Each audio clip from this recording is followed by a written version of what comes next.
As the midnight air hung heavy with silence, only the faint rustling of trees and the distant cries of night creatures could be heard.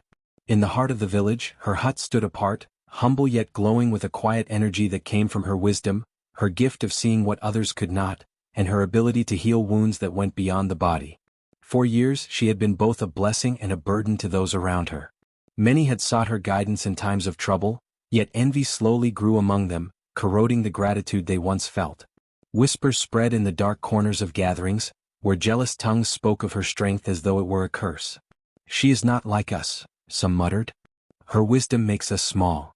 Others, feeling threatened by the way people turned to her instead of them, fed these whispers with venom. What began as envy turned into malice, and what was once admiration became fear wrapped in hatred. On that cruel night, when the moon hid behind thick clouds as if it, too, wished not to witness what was about to happen, a group of villagers gathered with torches in their trembling hands. Their faces flickered with shadows that revealed more of their guilt than their resolve. They told themselves that what they were about to do was necessary, that they were protecting their people from one who carried too much power. Yet deep inside, they knew their hands were not guided by protection but by the claws of envy that had sunk too deep into their hearts. One man, his lips trembling as he gripped his torch, whispered, "Tonight her voice will end. Tonight her fire will be smothered by our flames." The others nodded, some with hesitation, others with cold determination. They moved through the darkness like predators, surrounding her hut that stood alone at the edge of the clearing. The smell of dry grass and wood was strong, for the rains had not come in many days, and everything lay brittle, waiting for a spark. Her hut, though simple, was built with care, the kind of care that comes from hands that honor the earth and respect the spirits that live within it. The villagers saw none of this. They saw only a chance to erase the one who made them feel small, to silence the voice that echoed too loudly in their own insecurities. With a signal from the man who stood at the front, the first torch was thrown against the thatched wall. It caught with terrifying ease, a flash of orange licking upward, hissing as though the fire itself was eager to consume. One by one the others followed, until the hut was encircled by flames that twisted and danced in the night like hungry spirits freed from their chains. Inside, she awoke to the crackle of fire and the acrid smoke that clawed at her lungs. At first, confusion clouded her mind, but as the roar of flames grew louder, she understood the cruelty unfolding outside. Her heart pounded, yet not with fear alone. There was sorrow deep and cutting for the betrayal of those she had once called her people. She stumbled to the small window, her eyes catching glimpses of the figures outside, their faces half hidden in shadow but not hidden enough. She recognized them, the same faces that had once come to her for help, for advice, for healing. Mothers whose children she had saved, men whose wounds she had mended, elders who had praised her sight. And now, those same faces glowed with the reflection of the fire they had summoned against her. The flames climbed higher, consuming the roof, devouring the walls, sending showers of sparks into the night. Smoke thickened, filling her hut, pressing in on her chest until each breath was a battle. Yet even as the fire raged, something within her stirred, something greater than fear or pain. Her voice, the gift they envied most, rose from the depths of her being. She began to sing, not a song of fear nor of pleading, but a cry that carried sorrow, defiance, and truth. Her voice cut through the crackle of fire, piercing the night, reaching the ears of the very villagers who had lit the flames. They froze, torches slipping from their hands, their hearts tightening with a guilt they could not ignore. The sound was haunting, beautiful, and filled with power, as though the spirits themselves had joined her in the fire. The villagers trembled as her song rose louder, mingling with the roar of the flames. It was no ordinary cry, it was a voice that carried the weight of betrayal and the strength of survival. Even as smoke clawed at her throat, she sang with all that she had, knowing that if this was to be her end, her voice would not die silently. The flames might consume her body, but her cry would live in the air, in the trees, in the soil beneath the village. The villagers, who had come to silence her, now found themselves bound by the very sound they sought to destroy. They covered their ears, but still the song reached inside them, shattering their justifications, making their envy feel hollow. Some fell to their knees, weeping, while others fled into the shadows, unable to face the truth of what they had done. As the night stretched on, the hut collapsed in on itself, sending sparks bursting into the sky like fiery stars. The villagers stood in stunned silence, the echoes of her voice still ringing in their ears, long after the flames began to die. They had set out to end her, but instead, they had ignited something that could not be quenched. Her cry, born in the cruelest of nights, would haunt them forever, a reminder that wisdom and truth cannot be silenced by fire. The cruelty of that night became the curse of their memory, for though they burned her hut, they could not burn her spirit. Her voice remained, carried in the wind, whispering in the ears of those who dared listen, echoing in the hearts of those who tried to forget.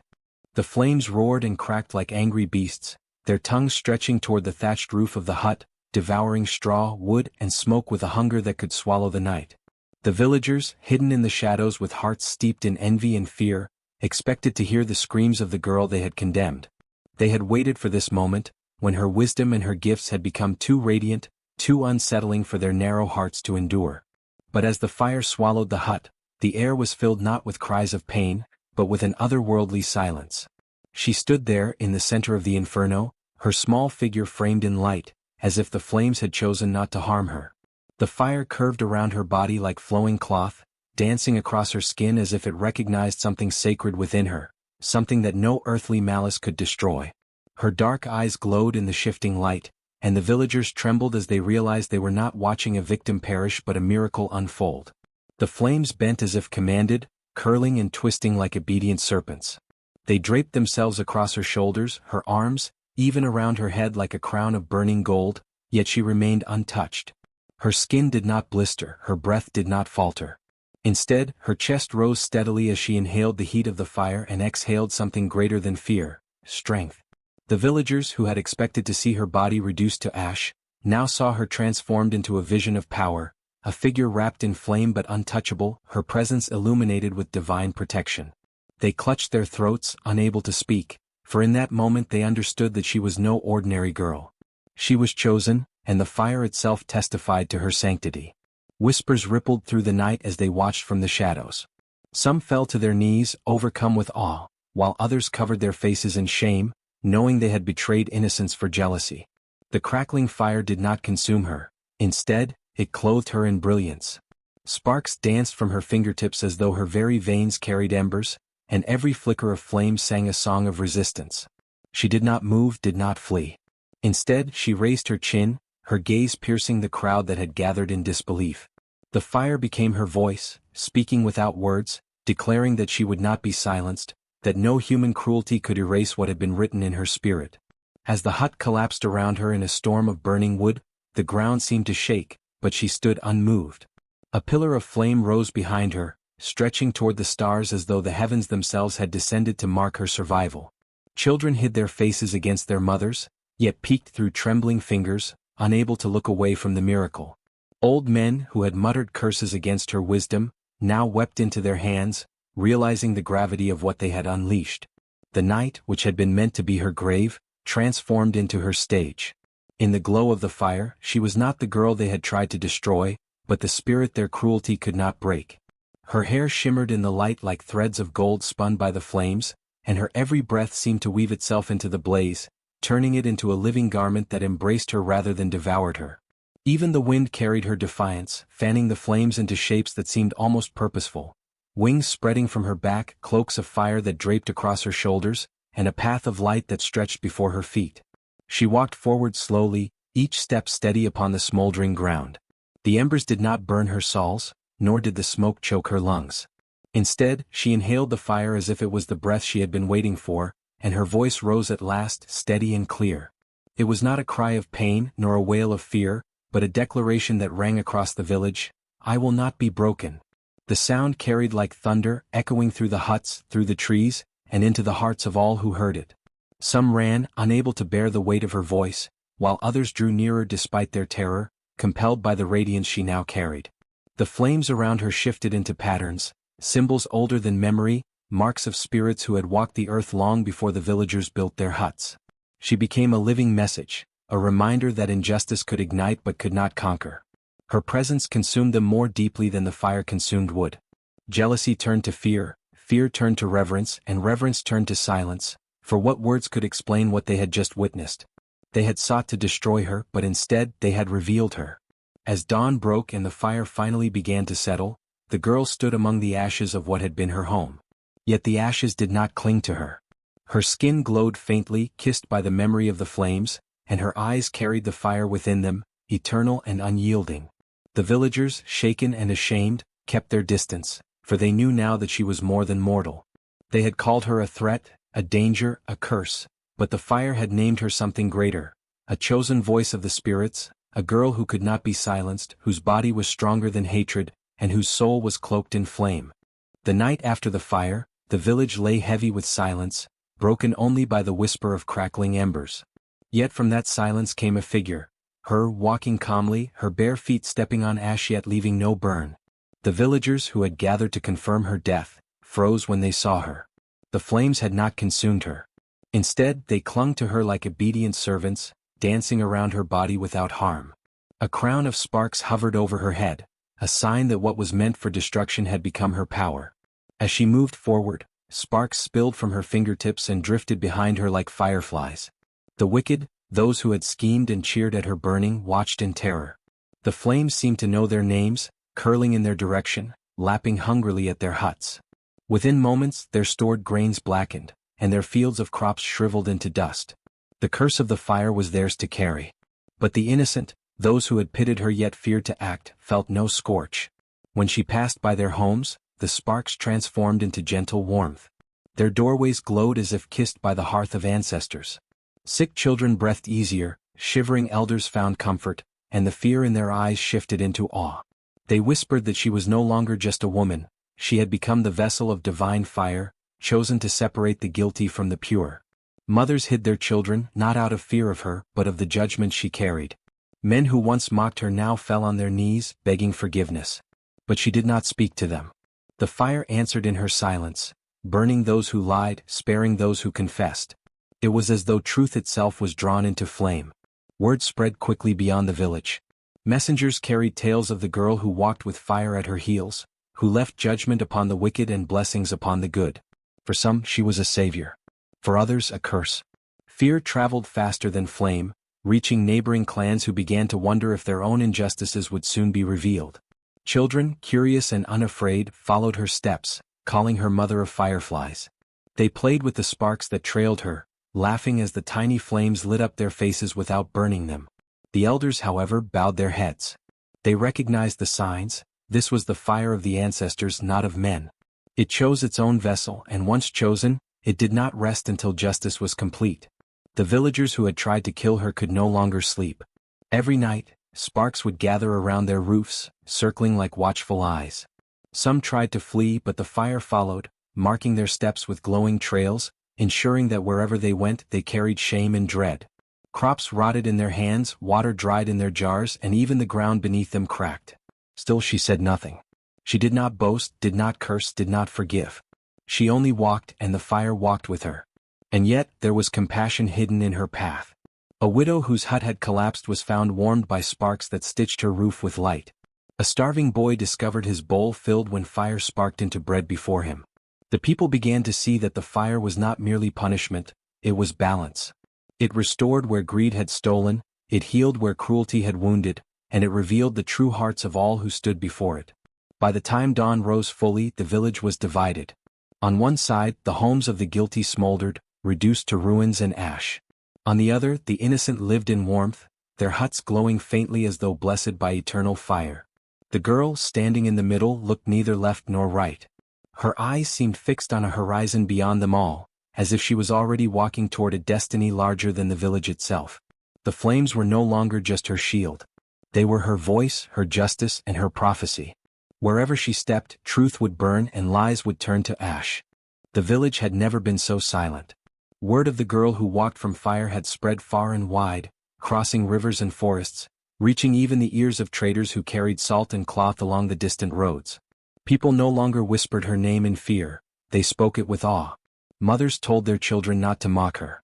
Hunters gave thanks to her when their arrows struck true. Even the wind seemed to bend toward her, carrying sparks whenever she passed. But it was the elders who trembled the most. For days they had avoided her gaze, huddling among themselves in the council hut, speaking in low voices that carried the weight of old secrets. They had seen things the rest of the village had not. Their bones ached with the truth, and though their lips had been sealed for years, the girl's survival had broken the silence of generations. One evening, when the sun dipped into the horizon and painted the sky red like glowing embers, the elders called her to the circle. The drums were silent. The people gathered but dared not breathe too loudly. The eldest among them, a man named Abadil, rose slowly. His back was bent like a bow, and his eyes clouded with age, but his voice carried a tremor that made even the children lean closer. "Child of fire," he said, his words dragging across the dust like heavy stones, "you must know why the flames did not claim you." The girl, her skin glowing faintly with the warmth of an eternal ember, stood in the center of the circle. Her gaze was steady. "The fire obeyed me," she said softly, "because it is no longer my enemy." Abadil shook his head. "No, child. The fire obeyed you because it has always belonged to you. Long before you were born, before your mother's breath and your father's strength, the fire awaited you. It was foretold." A shiver ran through the crowd. Foretold. Prophecy. Words that carried power older than the king, older than the village itself. Another elder, Mama Adjua, whose voice was like the rustling of dry leaves, spoke next. "We hid the truth from you. We feared it. We feared what it meant for us, for the kingdom, for the balance of all things. But now the truth must walk in daylight, for the shadows no longer hold it." She closed her eyes and her voice deepened, slipping into the cadence of memory. "There was once a time when our people lived chained. Not with iron but with fear. The kings of old demanded more than tribute. They demanded the spirit of the people itself. The drums were silenced. The griots were forbidden to sing the true songs. The river shrank, the harvests withered, and we bowed lower and lower." Gasps rose from the younger ones who had never heard such stories spoken openly. Mama Adjua's hand lifted slowly, her fingers crooked as though pulling something from the air. Then the prophecy was spoken by the mouth of a dying seer. One will come clothed in fire, whose breath is smoke and whose hands are flame. She will burn the chains of fear, she will walk unscarred where others fall to ash, and with her rising, the people shall rise too. The circle rippled with murmurs. The words sank into the hearts of the listeners like sparks into dry grass. The girl's heart thudded in her chest. She remembered the day they had tied her to the stake, the jeers, the fear, the sudden silence when the flames embraced her instead of devouring her. She had felt no pain, only a warmth that spoke to her, a voice that was not her own. Could it be that she was the one the prophecy had named? Abadil's voice broke her thoughts. "But child, hear the burden. The prophecy does not end with your survival. It says also, she will carry the fire into the house of kings, and there the walls will tremble. She will be a torch of justice, but if she wavers, the fire will consume all, both guilty and innocent alike." A heavy silence pressed on the circle. The people shifted uneasily. For the first time, fear returned, not fear of her dying but fear of her living. The girl lowered her eyes, her fists tightening at her sides. She did not ask to be chosen. She did not ask for prophecy. She had only wanted freedom, dignity, a life unmarked by cruelty. But now the path ahead glowed with flame and she could not turn away. Mama Adjua stepped closer, her wrinkled hand trembling as it reached for the girl's arm. "We elders confess today, we knew the prophecy but we buried it. We thought if we silenced it, it would never come true. Forgive us. Forgive our cowardice. We feared the wrath of kings more than we feared betraying the will of the ancestors." Tears fell from her eyes, darkening the dust below. The girl lifted Mama Adjua's hand and held it firmly. "The ancestors whisper in the fire," she said softly. "They do not speak of cowardice. They speak of waiting. And the time for waiting has ended." Her words spread like heat through the crowd. Women clutched their children closer. Men exchanged glances heavy with unspoken decisions. For the first time, the people looked at her not as a victim of cruelty, not even as a miracle, but as a leader. One of the younger men, bold and restless, stepped forward. His voice cracked with urgency. "If this prophecy is true, then you must go to the palace. The king's cruelty has burned too many. He must face the flame of justice." The elders murmured in protest, but Abadil raised his hand. "No. She must not rush blindly. The fire she carries is not for vengeance alone. The prophecy speaks of balance, of chains broken, not simply lives consumed. The ancestors did not raise her to be a weapon but a torch." Still the crowd was restless. A prophecy fulfilled meant change, and change meant danger. The king's spies would surely hear of this gathering. His wrath would not be long in coming. The girl inhaled, and when she spoke, her voice was no longer that of a frightened survivor, but of one who carried flame in her very soul. "I accept what you confess. I accept what the ancestors have placed upon me. But hear me well, I will not be the torch of the elders alone, nor of the palace, nor even of the prophecy. I will be the torch of the people. If the fire must walk into the house of kings, it will not walk alone, it will walk with every man, woman, and child who has suffered in silence. And together, we will decide what must burn and what must rise anew. The crowd erupted, not in wild cheers, but in a low, deep hum that swelled like the beginning of a storm. It was the sound of courage waking after a long sleep. Mama Adjua fell to her knees, raising her hands to the sky. Ancestors, forgive us. The flame has found its bearer. May she burn away our fear and light our path. The people followed, kneeling one by one until the entire village bowed before her. The firelight of the evening sun flickered across their faces, making them look as though they too were touched by flame. And the girl, no longer just a girl, stood tall in the center, her eyes burning with the reflection of 1,000 sparks. For the first time she understood the weight of her survival. She was not spared for herself alone. She was spared for all of them. Above the village the night fell. But it was no ordinary night. The sky glowed faintly red, as though the ancestors themselves had lit a fire in the heavens to mark the beginning of what was to come. The elders had confessed their secret. The prophecy had risen from the ashes of silence. And with it, so too had risen a flame that no water, no king, no fear could ever put out again. When dawn broke after the night of fire, the village was not the same. The air still carried the smell of smoke, yet no house of the poor had been touched. Instead, fields of the greedy were reduced to ash, and granaries hoarded by the cruel had collapsed into embers. People gathered in small circles, whispering her name as though it were both a prayer and a warning. To some, she was the living hand of the ancestors. Women who had lost children to hunger saw her as the answer to their cries, believing that the fire had been sent to balance the scales of injustice. They followed her with baskets of food, offerings of water, and songs that echoed old hymns, claiming she was the one foretold by the elders. When she walked through the market, mothers lifted their babies to her as though her very presence could bless them. But there were others whose fear was louder than faith. The men who had profited from suffering, chiefs, warriors, and traders, looked at her with trembling eyes. They whispered words like witch, curse, and demon. They said no mortal should walk unharmed through flames, no woman should wield the kind of power that had destroyed their wealth. In their fear, they tried to rally others, warning that she would bring ruin if left unchecked. Today it is the oppressor's land, they said, but tomorrow it may be your own. The village was split in two. One side knelt in reverence, the other watched her every step with suspicion. At night, drums carried competing messages. Some sang her praises, calling her the daughter of flame and savior of the oppressed, while others beat war rhythms, urging the people not to fall under her spell. Children, unburdened by politics, followed her wherever she went. They played at mimicking her steps, drawing flames in the dirt with sticks, chanting her name as if it were part of a game. Yet even their laughter unsettled the fearful, for it reminded them that her influence was spreading quickly, reaching the young and shaping the future. Tensions rose in the council square. When the elders spoke of the prophecy, some heads nodded in agreement, while others shook in anger. "The fire is a sign of liberation," said one elder. "It came to free us." But another retorted, "No, the fire is a danger. If we call it holy, we invite chaos into our homes." The arguments grew fierce, and for the first time in generations, the council could not find a single voice. Meanwhile, she stood at the center of it all, calm but observant.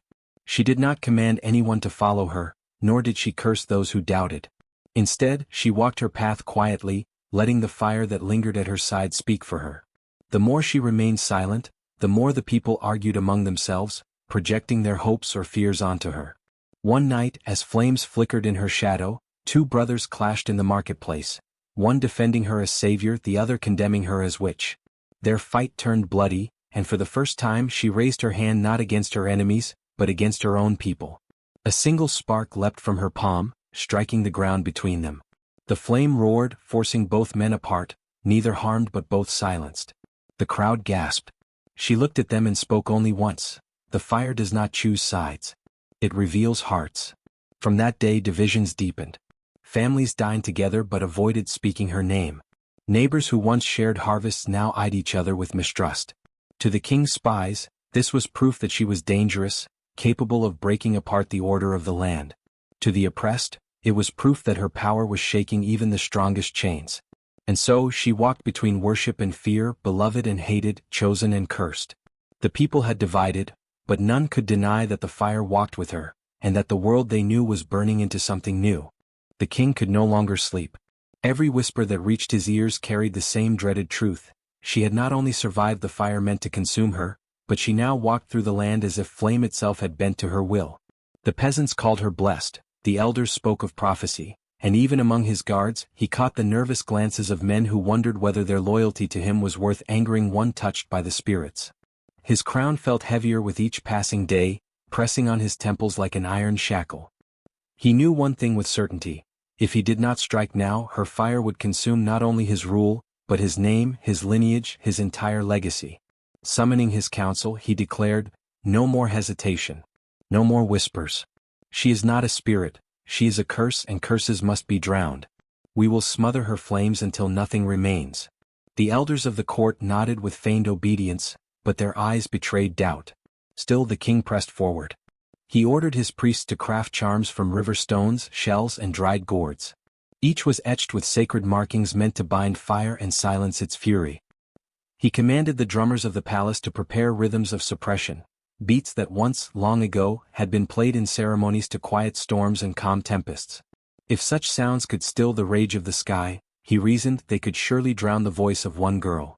Most importantly, he summoned his warriors, not the ordinary soldiers who guarded the palace gates, but the fiercest hunters and fighters from across his dominion. These men were chosen not only for their strength, but for their courage to face the untamed. They were equipped with buckets and gourds filled from the deepest well of the land, water said to remain cold even under the sun's harshest blaze. Their shields were polished until they gleamed, meant to reflect and scatter the light of fire. When all was prepared, the king stood before them in the courtyard. His robes, though rich, seemed to sag under the weight of his fear. He raised his staff and proclaimed, "Tonight the fire ends. Tonight, we prove that kings do not bow to peasants, and crowns do not melt under sparks." His warriors roared their agreement, though many of them tightened their grips on their weapons, whispering quiet prayers under their breath. Word of the king's plan traveled faster than his warriors could march. By dusk, the villagers knew that an army was gathering against the flame girl. Some wept, fearing she would be destroyed. Others rejoiced, believing the king's victory would restore order and end the dread that fire carried wherever she walked. And yet, many remained silent, watching, waiting, knowing that the outcome of this night would shape the future of the entire kingdom. The girl herself, her hair still carrying the faint glow of embers, did not flee. She stood at the edge of the fields where crops grew tall, her bare feet pressing into the earth as though she drew strength from its roots. When asked by those loyal to her if she would run, she simply said, "Why run from what was always meant to come? If they bring water, let it flow. If they bring drums, let them beat. Fire cannot be drowned when it belongs not to me, but to the spirits who gave it." Night fell. The sky stretched dark and endless above, stars watching in silence. The king's warriors advanced, shields raised, drums pounding in deep, thundering rhythm. The sound rolled through the land like distant thunder, heavy and relentless. With each beat, they believed her flames would weaken, her voice falter. The water sloshed in their gourds, cool and eager, as though longing to quench fire's thirst. The girl stood unmoved. As the first warrior stepped forward, pouring his water across the soil before her, steam hissed and rose, but the fire in her eyes only flared brighter. When the second warrior hurled his gourd directly at her, the liquid burst against her chest, drenching her in coolness. Yet instead of extinguishing her, the droplets glittered like molten gold upon her skin, turning to sparks that leapt into the air. The crowd gasped, some in awe, some in terror. The drummers struck harder, their palms bleeding from the force, their arms trembling with exhaustion. The rhythm shook the earth, but the girl's own voice rose above it, soft at first, then strong, then thunderous. She sang no words, only a melody that seemed woven from flame itself. Her song carried over the beats, twisting around them, consuming them until the drummers themselves faltered. Their hands grew heavy, their rhythm broken, and silence swallowed their attempt. The king, watching from the safety of his chariot, screamed, "Do not stop! Do not falter!" But his words fell on ears already deafened by fear. For in that moment, her fire surged, not as wild destruction but as a controlled wave of power. Sparks raced through the grass, curling around the legs of the warriors but leaving them unharmed. Their charms cracked and split, falling uselessly to the ground. The water they carried, once so cold, began to boil inside their gourds. Some dropped them in shock as steam seared their hands. Others threw down their shields, unable to bear the heat pressing against their skin. One by one, the warriors staggered back, no longer soldiers but men facing a force greater than their king's command. And the girl walked forward. Each step she took was measured, calm, but behind her trailed fire like a cloak, rising tall and radiant. She raised her hand and the flames responded, not to destroy but to mark the truth: the king's attempt had failed. The people who had gathered fell to their knees, whether in reverence or fear, none could tell. But all knew what they had witnessed. The king's strongest weapons, water, charms, drums and men, had crumbled like ash before her. Far away the king trembled in his chariot, his crown slipping against his brow. For the first time he understood the truth he had tried so desperately to deny. It was not the girl who threatened his throne, it was the fire itself, ancient, eternal, beyond the reach of kings. The battlefield stretched wide under a sky that had darkened not with clouds, but with the smoke of fear. The king's soldiers stood in rigid lines, drums echoing like thunder, charms dangling from their necks and gourds of water clasped tight in their hands. They had been told that water quenches fire, that charms silence spirits, that drums drown out power. Yet beneath their armor and paint, their eyes betrayed the trembling of men who knew they were marching against something far greater than spears or swords. At the center of their fear stood the woman, the one whose very steps left embers glowing in the soil. Her hair, lit by the glow of unseen flames, swayed like a torch in the wind. She did not carry a weapon. She did not need one. The earth itself seemed to hold its breath as she advanced, each stride leaving sparks that hissed and danced before fading into smoke. The drums grew louder, pounding in desperate rhythm. Asterisk boom. Boom. Boom. Asterisk it was meant to confuse her spirit, to shatter her voice. Yet with every strike the air around her shimmered, and the flames within her rose higher. She opened her mouth and though no words were spoken, a roar thundered forth, a sound like wood snapping in fire, like fields burning at harvest, like a storm made of heat. The soldiers staggered, their drums faltering, their rhythm broken. The king, cloaked in robes embroidered with river patterns and armed with charms dipped in sacred waters, raised his staff. He shouted commands, his voice sharp and heavy with rage. "Drown her fire," he bellowed. Obediently the soldiers lifted their gourds and hurled water into the air. Streams fell like silver rain, but before a single drop touched her, the air sizzled and turned it into steam. The mist rose back upon the soldiers, clinging to their faces, blinding their eyes. Still the king pressed on, calling for his warriors to charge. They obeyed, feet pounding the earth, spears aimed at her heart. For a moment, it seemed the fire might meet flesh. But then, in a motion that was neither swift nor violent, she raised her hand. Flames erupted, not from her fingers, but from the very ground beneath the soldiers' feet. The fire did not consume them, but it stripped the courage from their bones, forcing them to stumble backward, their weapons falling uselessly to the dirt. And then came the moment no one expected. The fire, alive and thinking, turned away from the battlefield. It left the trembling soldiers untouched. Instead, it rose like a serpent of smoke and flame, twisting its body high above the crowd before striking toward the palace, the heart of the kingdom, the throne of tyranny. The people gasped, for the fire chose its enemy not among the weary warriors, but in the very stones that had cast shadows over them for generations.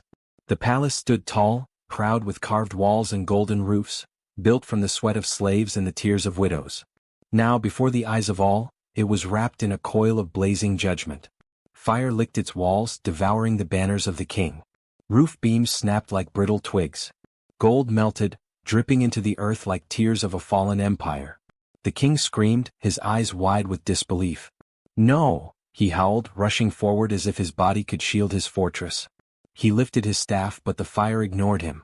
His charms, his water, his drums, all the tools he had gathered, meant nothing. The fire knew its target and it would not be swayed. From the fields and the village, the people gathered, watching in silence as the palace collapsed upon itself. Where once there had been laughter of kings and whispers of power, there was only the roar of burning timbers. Smoke climbed to the heavens like a black column, carrying with it the memory of tyranny. The soldiers dropped their spears. Some fell to their knees, others wept openly. Not one dared to raise a hand against her now. She had not slain them though she could have. The fire had passed its judgment on the true oppressor. And in that silence, in that moment heavy with ash and awe, the people understood, she was no curse. She was justice. When at last the flames dimmed, only ashes remained where the palace had stood. No gold, no throne, no crown survived the judgment. The fire had consumed not only the stones, but the symbol of a rule built on fear. The woman stood before the ruins, her face calm, her eyes reflecting both sorrow and resolve. She did not celebrate, for fire does not laugh. She did not boast, for fire does not beg for recognition. She simply stood as the vessel of something far older and greater than herself. Around her, the villagers began to murmur, not in fear but in reverence. They whispered her name not as a warning but as a promise. Children clung to their mothers, who wept with relief. Elders bowed their heads, recognizing the prophecy fulfilled. And though the ashes blew into the wind, carried far beyond the fields and rivers, the story of that day would remain. The fire had abandoned the battlefield. It had chosen judgment. And in choosing, it had ended the reign of tyranny. The night after the great battle was quiet, almost unsettlingly so. The air still smelled of smoke, and the ground was blackened with ash where the king's palace once stood. But for the first time in generations, the silence was not one of fear. It was the silence of release, the kind that comes when chains are broken, when tyranny falls, and when the land itself exhales after holding its breath for too long. The girl, no longer just a girl but the bearer of fire, stood at the edge of the battlefield, her eyes glowing softly with embers that seemed gentler than before. The fire no longer roared with wrath, no longer demanded vengeance. Instead, it flickered calmly at her fingertips as if recognizing that its work was done. The king, the drums, the water, the charms, everything that had tried to silence her, had been consumed, leaving only the memory of their cruelty. When the people emerged from their huts at dawn, they did so hesitantly. At first, they whispered, unsure whether the fire had destroyed only the tyrant or whether it would turn on them too. But when they saw her standing barefoot in the ash, the fire resting peacefully in her hands like a lantern, they understood. She was not the destroyer of their lives, but the guardian of their new beginning. The children were the first to approach her. They had always been less afraid, less bound by superstition, and more willing to see with open eyes. One small boy tugged at her charred skirt and asked, "Will the fire burn us?" She knelt and lowered her hand. The flame curled upward, forming a soft glow that warmed his face but did not scorch him. His laughter broke the tension, and the villagers who watched wept. For in that simple act they saw a truth. The fire was not only judgment, it was life. In the days that followed, she walked from village to village, carrying her flame. Where roofs had collapsed, she lit hearths to keep families warm. Where the night was dark, she offered light that comforted the elders who had spent years hiding from the king's spies. Where hunger lingered, she used the fire to cook food, gathering people together in circles of sharing. Her flame was no longer a weapon of war, it was a companion of survival, a symbol that the old order had truly ended. But freedom is never simple. Some still feared her. "Fire destroys," they muttered. "It may turn on us one day." Others whispered, "She is not just a girl anymore, she is chosen by forces beyond us. What if those forces demand something in return?" And yet, even those who feared her could not deny the change she had brought. The king was gone. The chains were broken. And the land itself seemed to heal with her presence. Elders who had once been too afraid to speak began to gather openly, retelling the prophecy. One who commands fire will break the chains of oppression. They now realized the prophecy had not only spoken of destruction but of renewal. Fire clears fields so that new crops can grow. Fire purifies metal so that it becomes stronger. Fire in her hands was not an end but a beginning. One evening at the edge of the old palace ruins, the people came together. The girl lit a great fire in the center of the gathering, and its glow danced across their faces. For the first time they did not flinch from the flames. Instead they leaned closer, feeling the warmth. Elders spoke prayers of gratitude, warriors laid down their weapons, and children sang songs that turned her story into legend. It was in that moment she realized the fire was no longer hers alone. She had been chosen to carry it, yes, but it had always belonged to the people. They had endured suffering together, they had risen together, and now they would rebuild together. She was not their ruler, not their queen, she was their flame-bearer, their reminder of what it meant to resist and survive. Seasons passed and the land transformed. Ash gave way to green shoots of new crops. Broken huts were rebuilt into stronger homes. And at the center of every village a fire was lit, not of destruction but of life.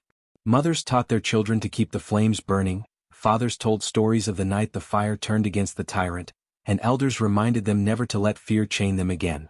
And her name spread far beyond the villages.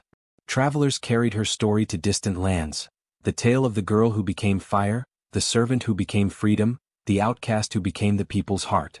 Songs were sung of her courage, and children who had never seen her grew up playing games where one pretended to be the fire-bearer and the others the king's soldiers, always defeated in the end. But she never sought thrones or crowns. She walked among her people as one of them. Sometimes she would sit by the hearth of an old widow, tending the fire so she would not be cold at night. Sometimes she would walk with the children, letting them chase the embers that trailed from her hands like playful sparks. And sometimes she would stand alone at the edge of the river, letting the fire reflect on the water, knowing that the balance between flame and life was delicate, but necessary. Generations later, when her body was gone and only her legend remained, the people still lit their fires in her name.